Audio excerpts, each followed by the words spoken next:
ఆధ్యాత్మిక నగరం తిరుపతిలో ఓ ఆగంతకుడు చేసిన పని ఆందోళనకు కారణమైంది. తిరుపతిలోని అన్నమయ్య కూడలిలో ఉన్న అన్నమయ్య విగ్రహానికి ఆగంతకులు శాంటాక్లాస్ టోపీ తొడిగారు.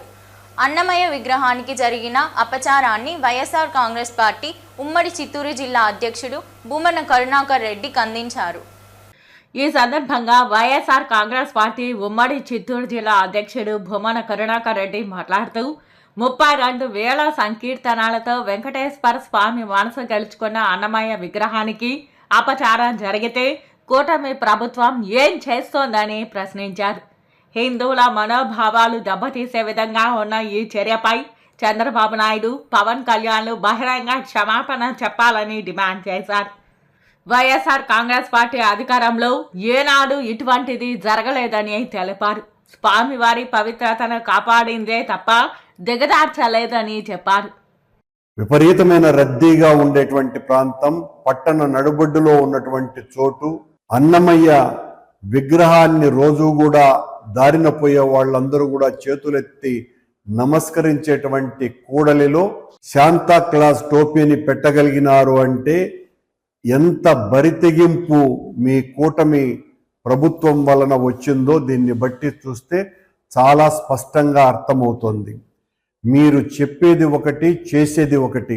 మా పాలనలో మేము తిరుపతిని, తిరుమలను అపవిత్రం చేశామని చెప్పినటువంటి మీరు మీ పాలనలో జరిగినటువంటి దీనికి సమాధానం చెప్పుకోవాల్సినటువంటి అవసరం ఉన్నది.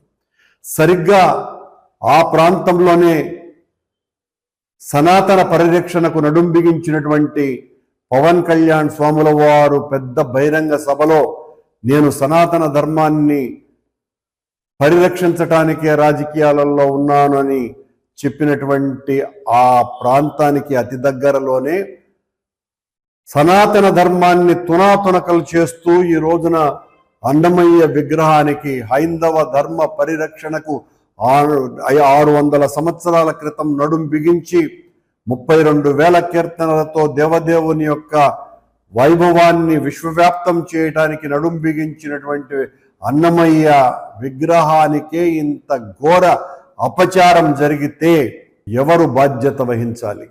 పవన్ కళ్యాణ్ గారు బాధ్యత వహించాలనా, ముఖ్యమంత్రి గారు బాధ్యత వహించాలనా, లేకపోతే మీరు ఇద్దరు బాధ్యత వహించాలనా? ఇంతకంటే దారుణం మరొకటి లేదు. దీన్ని వైఎస్ఆర్ కాంగ్రెస్ పార్టీ తీవ్రంగా ఖండిస్తున్నది. మా పాలనలో పొరపాటున కూడా అలాంటి పనులు జరగలేదే. కానీ మీ పాలనలో ఈ రకమైనటువంటి ఆకతాయి పోకడలకు సిద్ధపడ్డారు అంటే మీరిచ్చినటువంటి చనువు కారణంగానే ఈ సంఘటన జరిగింది అని అనుకోవాలి. ఇంత పైశాచికమైనటువంటి మనస్తత్వంతో వెంకటేశ్వర స్వామి ప్రథమ భక్తుడైనటువంటి అన్నమయ్య శిరం మీదనే ఈ రకంగా శాంతా క్లాస్ టోపీ పెట్టగలిగినారు అంటే, అది కూడా పరమ పవిత్రమైనటువంటి తిరుపతి నగరంలో ఈ సంఘటన జరిగింది అంటే ఇంతకంటే ఘోరాతి ఘోరమైనటువంటి అపరాధం మరొకటి లేదు. దీన్ని తీవ్రంగా ఖండిస్తున్నాం. వైఎస్ఆర్ కాంగ్రెస్ పార్టీ ఇలాంటి వాటిల్ని ఎట్టి పరిస్థితుల్లోనూ ఉపేక్షించదు, క్షమించము. ఇలాంటి ద్రోహులకి పట్టుకొని తిరాలా, వాళ్ళకి సరైనటువంటి శిక్ష వేయాలి.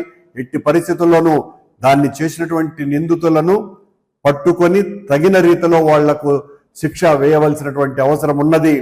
చంద్రబాబు కూటమి నేతల కారణంగానే ఈ రకమైనటువంటి చర్యలు జరిగినాయి అని మేము పూర్తిగా నమ్ముతున్నాం. మీరు ఊరికనే ప్రకటనలు ఇవ్వటం తప్ప ఆచరణలో ఏ రకమైనటువంటి ఇలాంటి వాటిలను జరగకుండా జరిపేటువంటి చర్యలు మీరు తీసుకోకపోవటం మూలంగానే ఇలాంటివి జరుగుతున్నాయి అని తెలియజేస్తున్నాం. తీవ్రంగా దీన్ని ఇంత అపచారానికి హిందువులకందరికీ కూడా మనస్సు గాయమైంది. హిందువులకందరికీ కూడా క్షమాపణలు చెప్పాల్సినటువంటి అవసరం చంద్రబాబు నాయుడు గారికి, పవన్ కళ్యాణ్ గారికి ఉన్నది. మేము ఈ చర్యను తీవ్రంగా ఖండిస్తున్నాం.